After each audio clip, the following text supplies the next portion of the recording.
Right, let's do a video on house plants as summer bedding. So a lot of us who grow tropical plants or like the tropical look, we probably do have house plants as well, so we can enjoy over winter and the cooler seasons. But what house plants do well outside? Well, I've got quite a few in the borders. I mean, some I do dig into the ground and then lift again, or some I just leave in pots and just sort of place in the border. So we'll have a look at some different varieties and see which seem to do well. So we'll start off in this really sort of shady position here. We've got a couple of Dracaenas. This is like the lime, really light one, which does, if you give that too much sun, that will brown real bad. So this doesn't get any direct sun whatsoever. This is in the shade underneath the tree fern, so it benefits from the outdoor conditions, and it has put on some growth. I won't say a huge amount, but it's pushing out new growth. So, and it does sort of a colour like that does sort of stand out and pop a bit. And obviously we've got another one there, slightly different variegation in the leaves.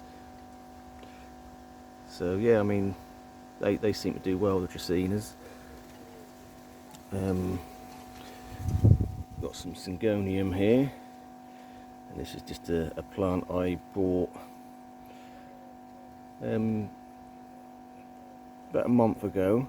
That was reduced. I think I paid about £2 for it. Hang on. No. £1.50 from £5. So that's £1.50. So for nothing to lose, we'll chuck that in the shaded area, and that's been doing quite well. Like I say, you don't even see the pot from looking from the top, and yeah, you get some nice leaves. Gives it a nice sort of understory tropical look. So that's another a good one. Syngoniums, I certainly wouldn't give them too much light. Maybe very early morning light will be okay, but something with a sort of light, really light leaves, variegation, that's not going to do well in full sun.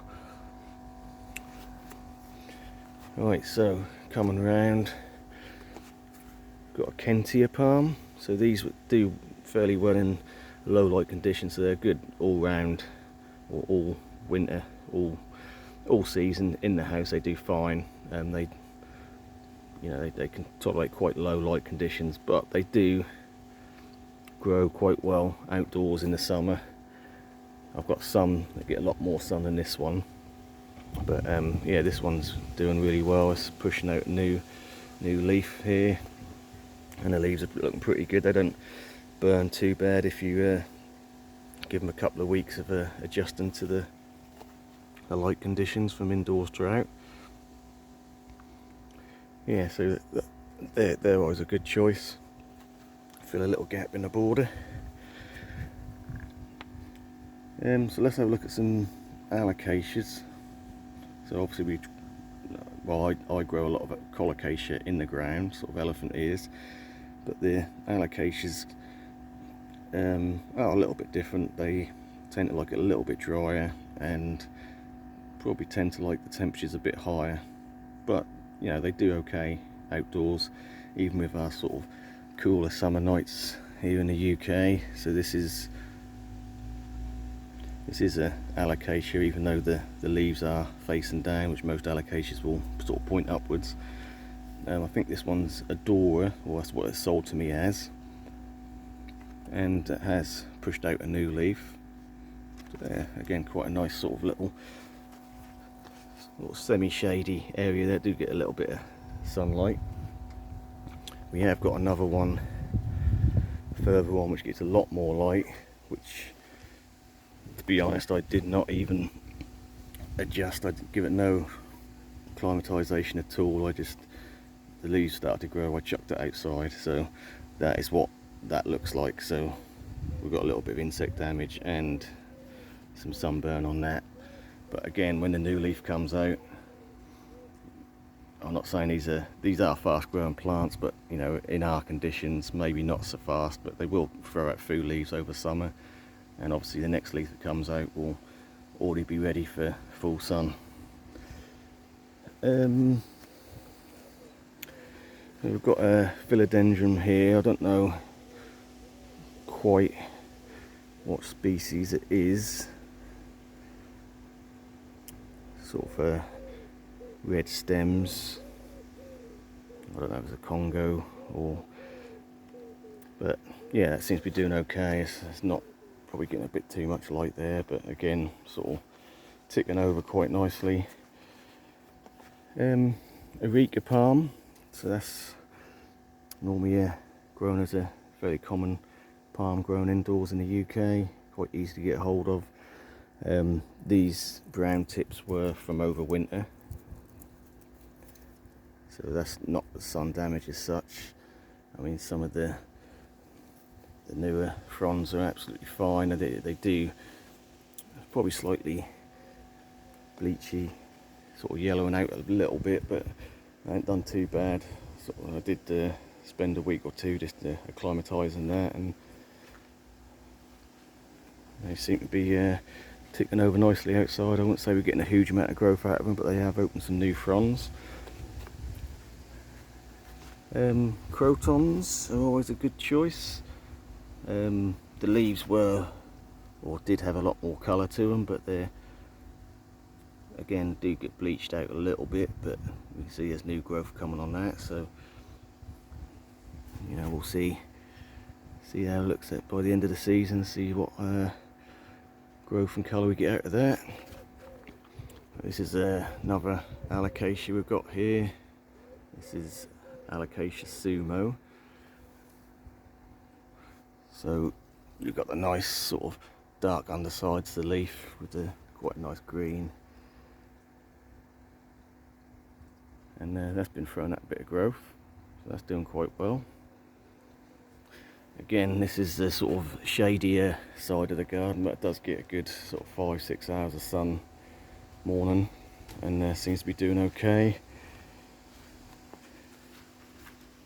So the bromeliads obviously have started to come into flower. So this is a plant I probably got reduced a few years ago, which you know, you do buy them with the flower spike as they sort of die off. They, you know, you tend to get them at a good sort of price, but so I think the original plant on this sort of died back, but obviously after the flowers it sends out a load of pups. So yeah, so that is the pup that took over and that's flowering, so they do well outside.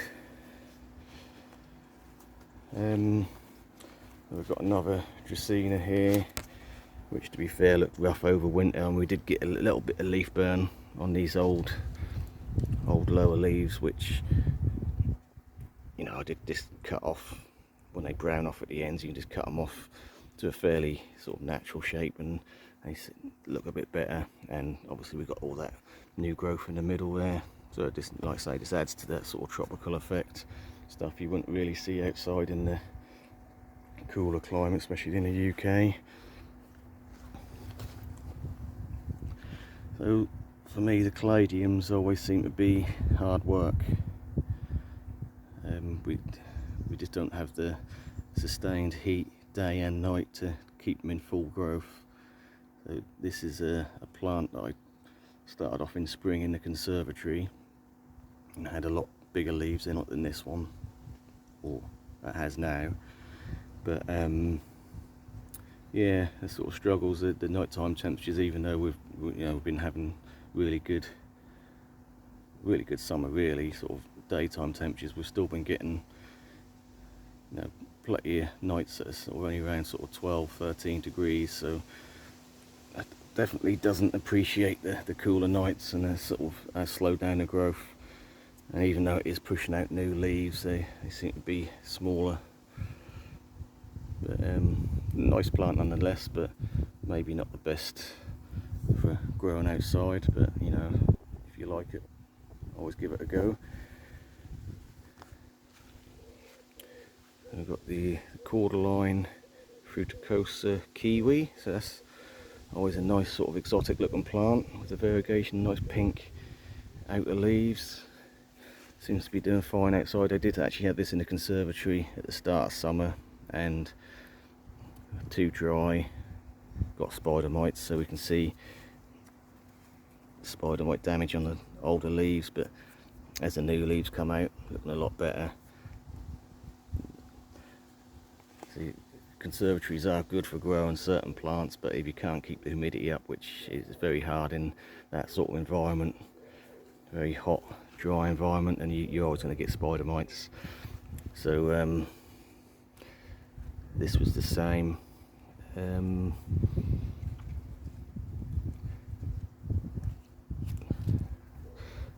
Names just popped out of my head. Aglaonema. Yeah, but yeah, so again we had a lot of problem with spider mites on this one, but since it's been outside, new growth, looking a lot better. So we've got another Alocasia here. This is the B&M one I brought fairly early summer. Again, conservatory, spider mites, got it outside, so some of the leaves, obviously the older leaves do sort of yellow out around the edges. That's kind of standard, but the new leaves look good. And this one is actually, I don't know if it's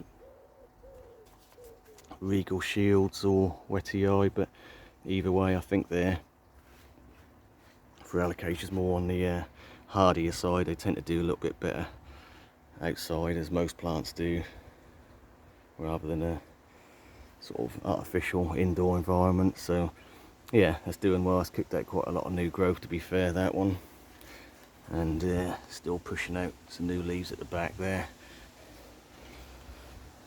This one's a surprise for me. So this is a money tree, not to be confused with the money plant, which is a succulent.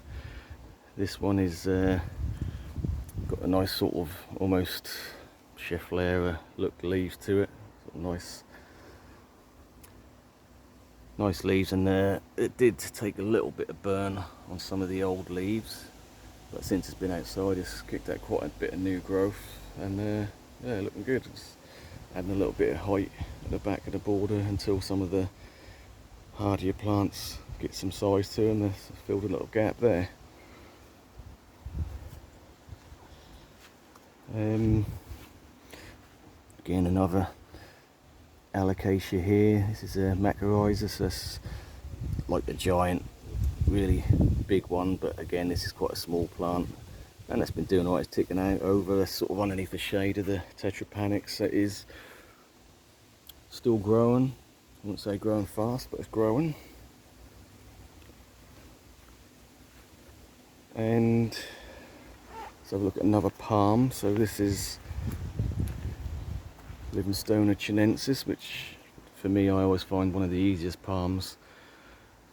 One to overwinter just in a sort of cool greenhouse, or in my situation I overwintered it in the summer house, and just kept it fairly dry, and looked pretty much flawless all winter. And then you know, I got it out in a shady spot, and now it's in a spot where it gets at least 7-8 hours of sun a day, and yeah, you just can't seem to complain with this one. It's a real easy transition from indoors to outdoors, and just gives that real nice sort of tropical look. It fills quite a big area. This is the plant I bought last year. I did do a video on it when I bought it. I think I paid about 40 quid. There's 4 plants in there. I did consider dividing them, but I thought I'll leave them as a clump. Nice full, nice variation to like your standard palms you'd normally grow, like your Trachycarpus or your Chamaerops humilis. Just a little bit more sort of more of a tropical look to it. Like I say, no problem sort of care wise, real easy one. We've got some So what we just looked at are all in pots just placed in the border.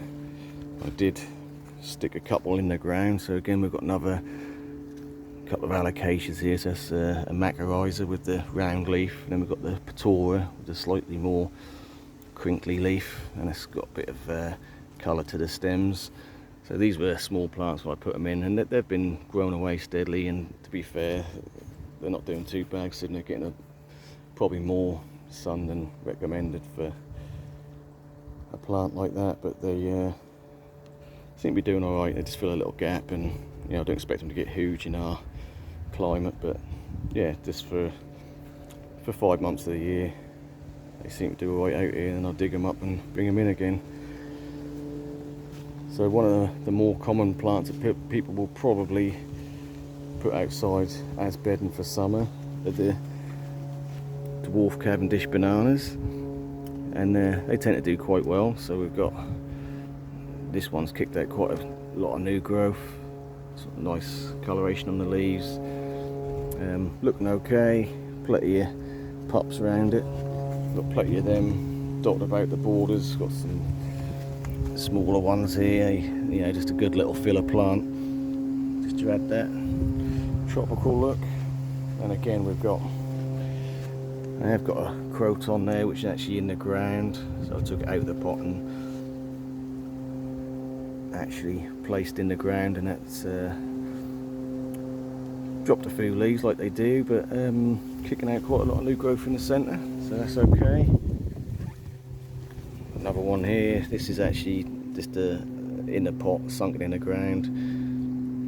This one did go through a phase of dropping a lot of leaves.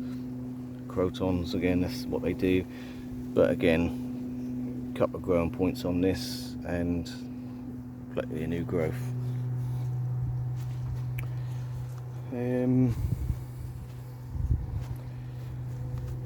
I will just do a quick look at this. So this is another alocasia. I've literally just stuck it here in the shady part of the sun border. So I didn't know what to do with it. It was in the greenhouse, sort of recovering over winter, and it's like the sword leaf alocasia, and obviously got spider mites in the summer house, not in the summer house, in the greenhouse. But since it's been outside, it's thrown out a new leaf and looking a bit happier. There do seem to be a couple of smaller plants growing in there that don't look like the right leaf shape, so we'll keep an eye on them. Yeah, so we'll just get that out the way there and see what that does, see if that recovers. So yeah, I'm not going to go through every house plant we've got outside.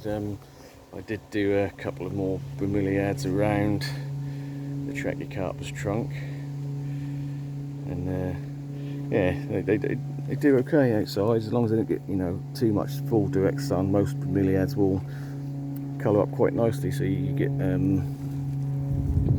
like the true colour. So this one particularly has turned quite red,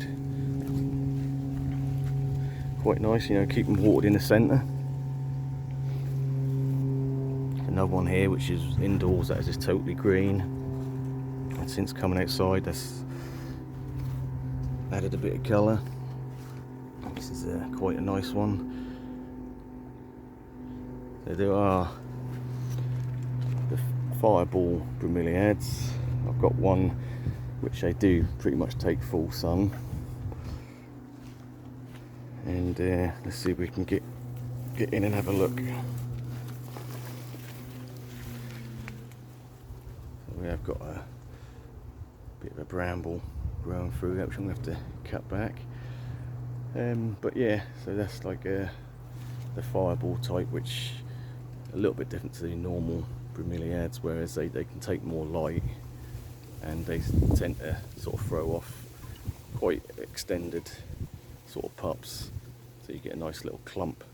But indoors this was sort of green and white variegation, but since coming outside you can see it's sort of living up to its name now, fireball. It's got a nice real deep pinky magenta colour to it. I have to admit I did not acclimatise this to light whatsoever. I just chucked it straight outside. So, but no, that's handled it quite well. So that's just a look at some of the indoor plants which you can use to complement stuff you're growing. And like I say, you ain't got to go to the trouble of digging them in. What you can do if you want to be really fussy about it, but most pots will disappear in the border when you've got other plants growing around them. So all you really sort of focus on is the foliage. It gives you more opportunity to grow some more sort of tropical looking stuff without the hassle so much of digging up and whatnot. But yeah, so that's just a quick look at some house plants as summer bedding. Thanks for watching.